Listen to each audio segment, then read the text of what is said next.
Good morning. A reading from the first book of Samuel, the 16th chapter, starting at the first verse. The Lord said to Samuel, "How long will you grieve over Saul? I have rejected him from being king over Israel. Fill your horn with oil and set out. I will send you to Jesse the Bethlehemite, for I have provided for myself a king among his sons." Samuel said, "How can I go? If Saul hears of it, he will kill me." And the Lord said, "Take a heifer with you and say, 'I have come to sacrifice to the Lord.'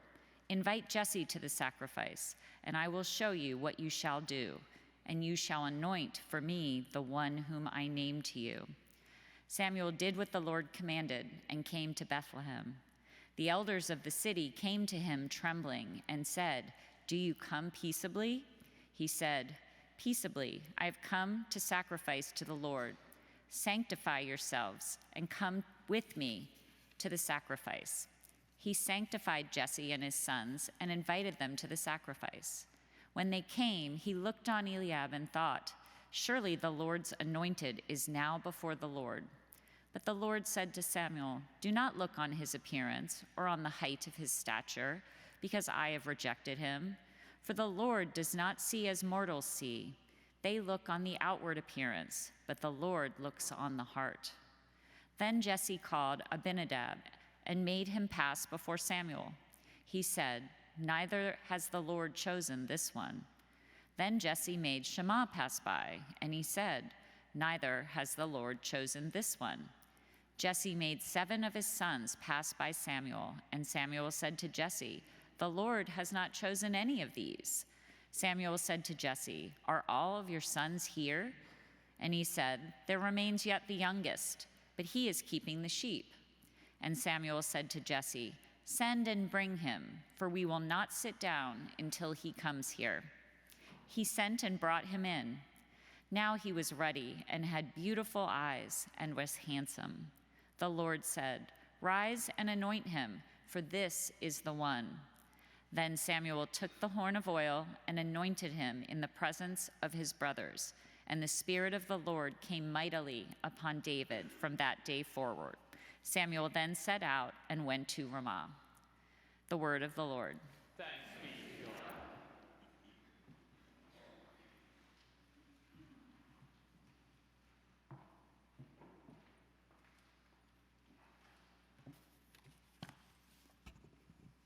Our second reading is from the Epistle to the Ephesians, the 5th chapter, starting at the 8th verse. "For once you were darkness, but now in the Lord you are light.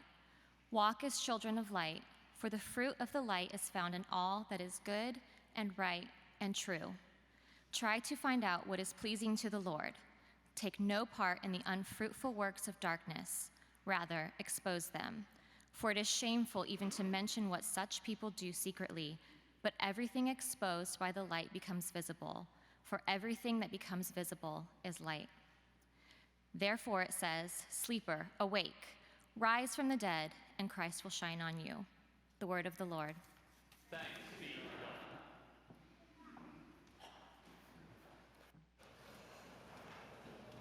God.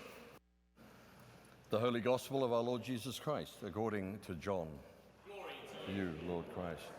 As Jesus walked along, he saw a man blind from birth. His disciples asked him, "Rabbi, who sinned, this man or his parents, that he was born blind?" Jesus answered, "Neither this man nor his parents sinned.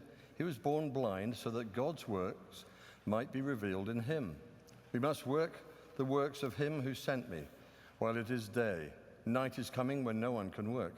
As long as I am in the world, I am the light of the world." When he had said this, he spat on the ground and made mud with the saliva and spread the mud on the man's eyes, saying to him, "Go, wash in the pool of Siloam," which means sent. Then he went and washed and came back able to see.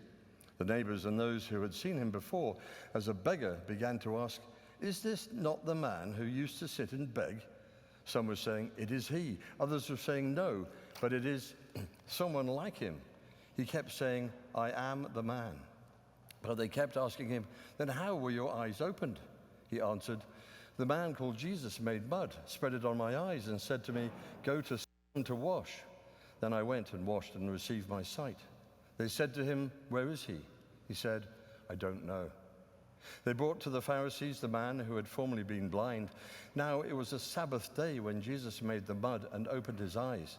Then the Pharisees, who began to ask him how he had received his sight, he said to them, "He put mud on my eyes, then I washed, and now I see." Some of the Pharisees said, "This man is not from God, for he does not observe the Sabbath." But others said, "How can a man who is a sinner perform such signs?" And they were divided. So they said again to the blind man, "What do you say about him? It was your eyes he opened." He said, "He is a prophet."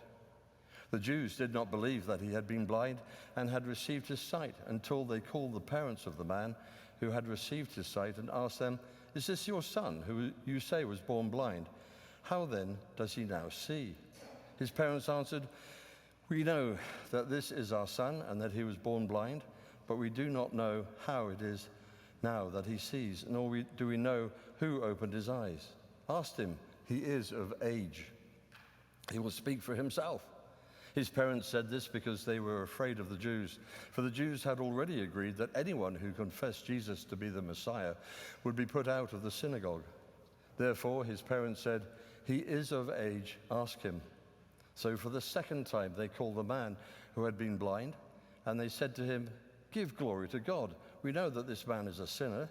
He answered, "I do not know whether he is a sinner. One thing I do know, that though I was blind, now I see." They said to him, "What did he do to you? How did he open your eyes?" He answered them, "I have told you already, and you would not listen. Why do you want to hear it again? Do you also want to become his disciples?" Then they reviled him, saying, "You are his disciple, but we are disciples of Moses. We know that God has spoken to Moses, but as for this man, we do not know where he comes from." The man answered, "Here is an astonishing thing. You do not know where he comes from, and yet he opened my eyes. We know that God does not listen to sinners, but he does not listen to one who worships him and obeys his will. Never since the world began has it been heard that anyone opened the eyes of a person born blind. If this man were not from God, he could do nothing." They answered him, "You were born entirely in sins, and you are trying to teach us?" And they drove him out. Jesus heard that they had driven him out, and when he found him, he said, "Do you believe in the Son of Man?" He answered, "And who is he, sir? Tell me, so that I may believe in him." Jesus said to him, "You have seen him, and the one speaking with you is he." He said, "Lord, I believe," and he worshipped him. Jesus said, "I came into this world for judgment, so that those who do not see may see, and those who do not see may become blind." Some of the Pharisees near him heard this and said to him, "Surely we are not blind, are we?" Jesus said to them, "If you were blind, you would not have sin. But now that you say, 'We see,' your sin remains." The Gospel of the Lord. Praise to you, Lord Christ. Thank you. Do you have a seat? First things first. Let there be no doubt whatsoever that Jesus could have healed the man blind from birth with a mere snap of his fingers. Even that would have been superfluous. Even that would have been a mere theatricality. How can we be so sure?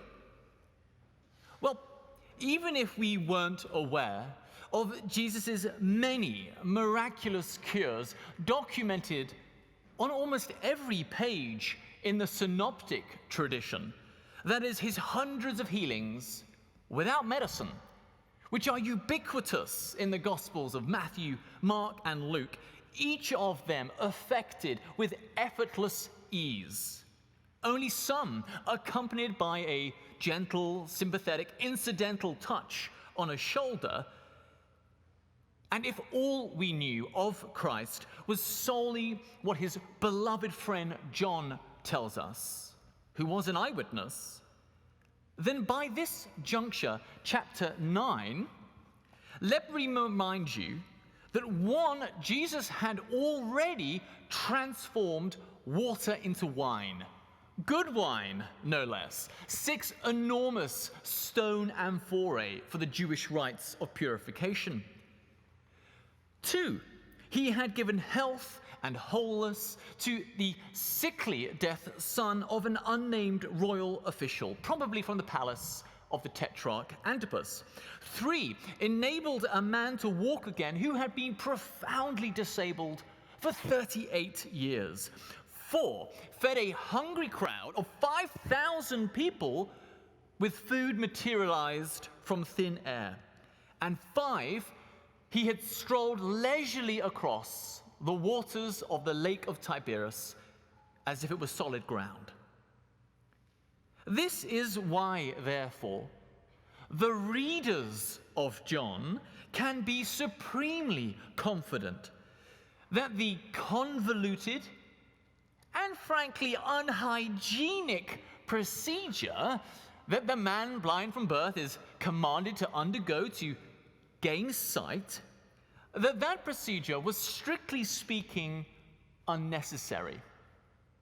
That is to say, unnecessary except that Jesus chose for it to be effective in that peculiar, protracted way with the paste made from mud. So why did he?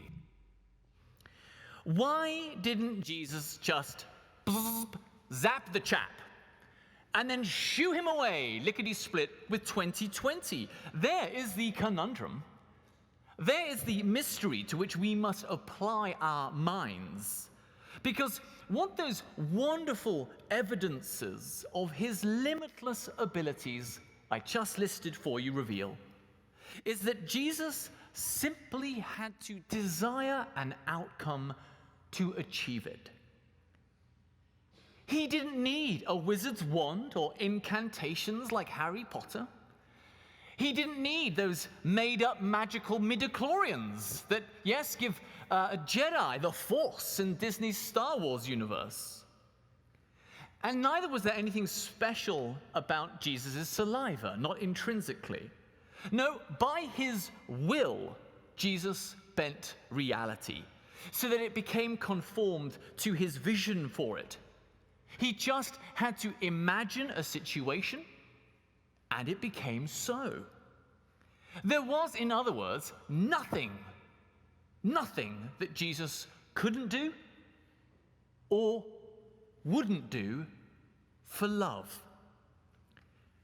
I know that to be true, and I hope you know it.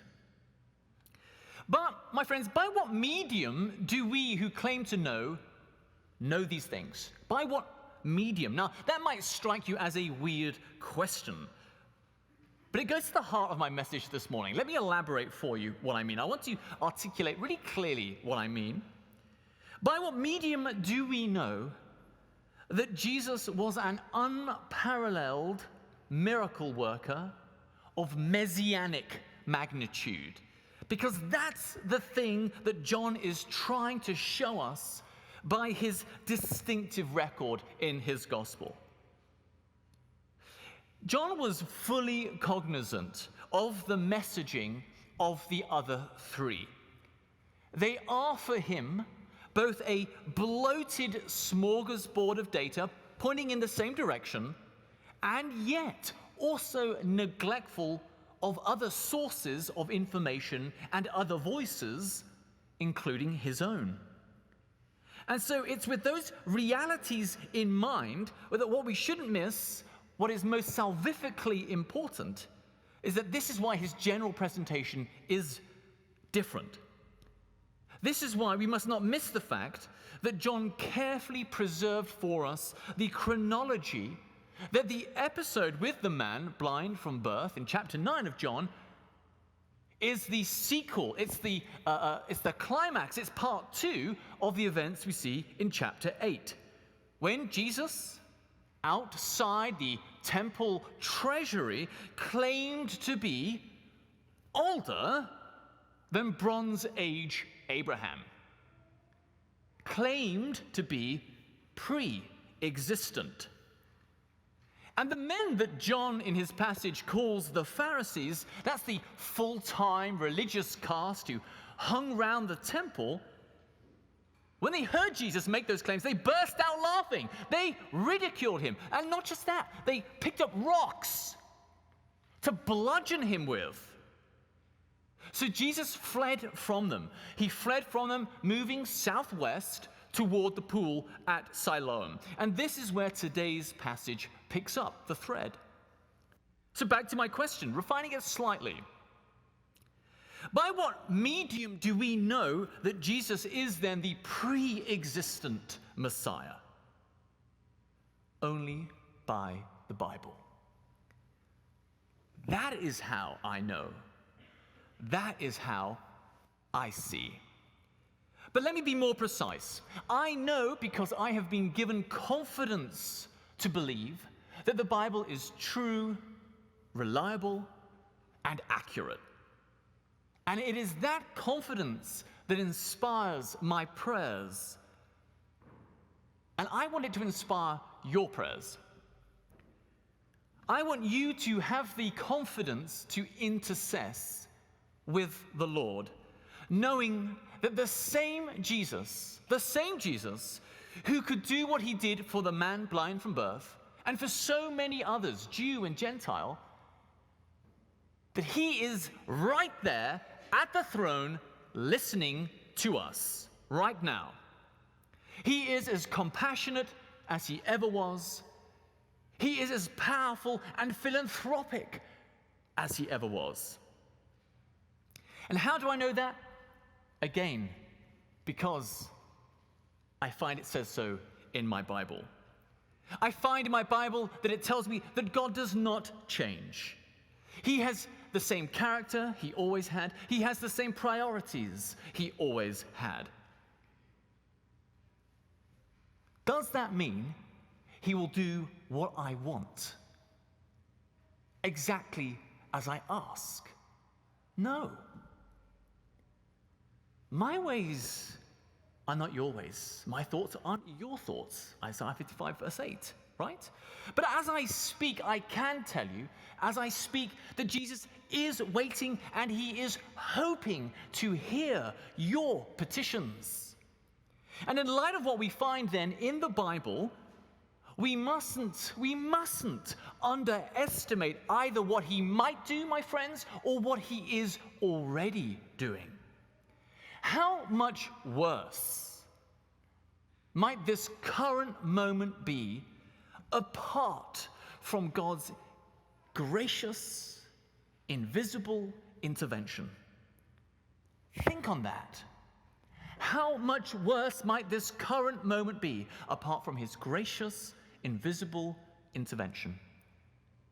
It's impossible to say. How many fingers does he have in how many dams holding back how many floods? We've no idea, and we shouldn't take it for granted. What catastrophes has the Lord saved me from in my life? I didn't even notice. What temptation, what pitfalls has he preserved me from? But I didn't see. Indeed, what evil has he delivered me from even before I opened my eyes this morning?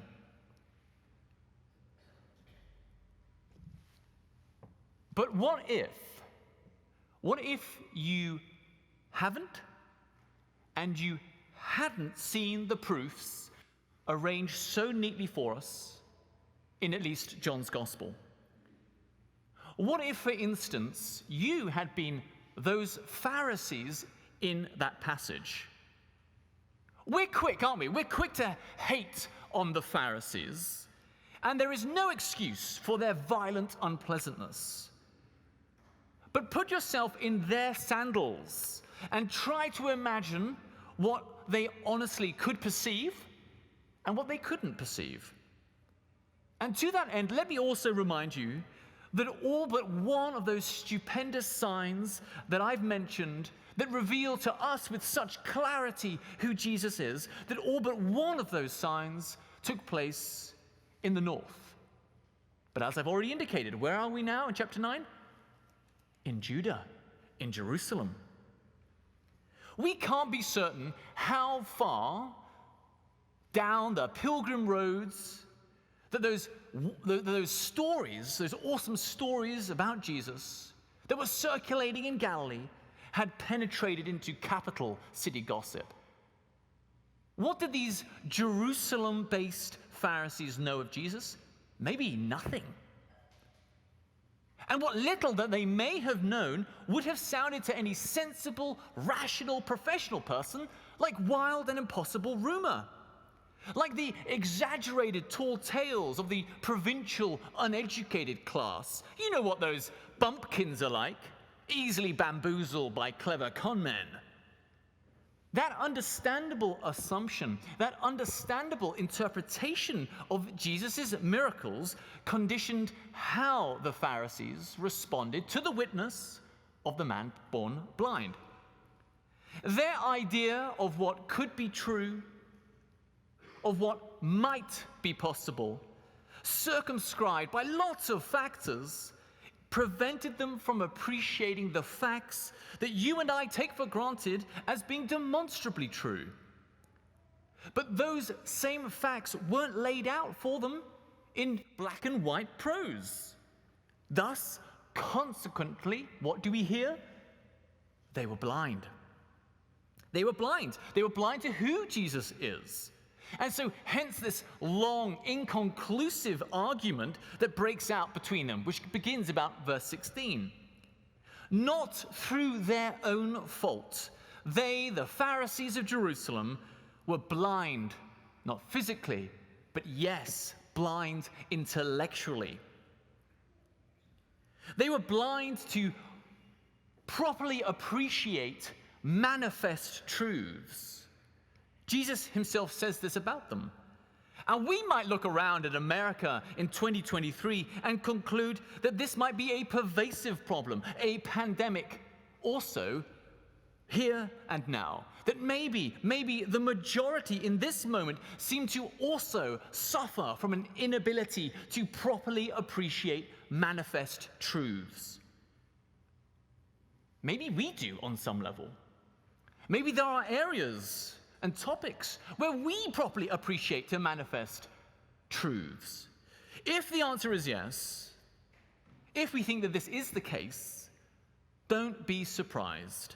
The Apostle Paul warns the church in 2 Corinthians 4 that most men and women in every age will be blinded by unbelief, that this is the normal state of affairs. But don't be depressed or defeated by this thought, and this is where I'll finish. Because whilst many might certainly be blind, I myself was for quite a few years as a typical adolescent skeptic, the remedy is a straightforward one. And it is, I suggest, coming full circle now to why I said that Jesus commanded that peculiar, protracted procedure with the mud, which is that it represents that procedure. It is a timeless, parabolic exhortation that we are to seek out and identify where our pools of Siloam lie. Where do they lie? Fundamentally, those Siloam pools for you and me will be regular Sunday worship and regular Bible study. That is the purpose of those things. That is where the mud will be washed from our eyes. This is why Jesus says that we can still say about the current moment that it is the day. Because though it might feel like the sun is setting on the faith in this country, and certainly that chapter when the faith was treated with respect, even deference, that chapter seems to have concluded. But, my friends, we still have access to our Siloam pools. And what we must do, therefore, is invite others to join us so that they might wash their blindness from their intellectual eyes. The church can't say that everywhere. There are parts of the world where they don't have the Holy Scriptures. in too much of the Islamic world, in places like China and North Korea. But here in America, there is nothing stopping us from inviting others to come to the Siloam pool, which is the Bible, and say, wash away the mud and see that Jesus is your Messiah too. Amen.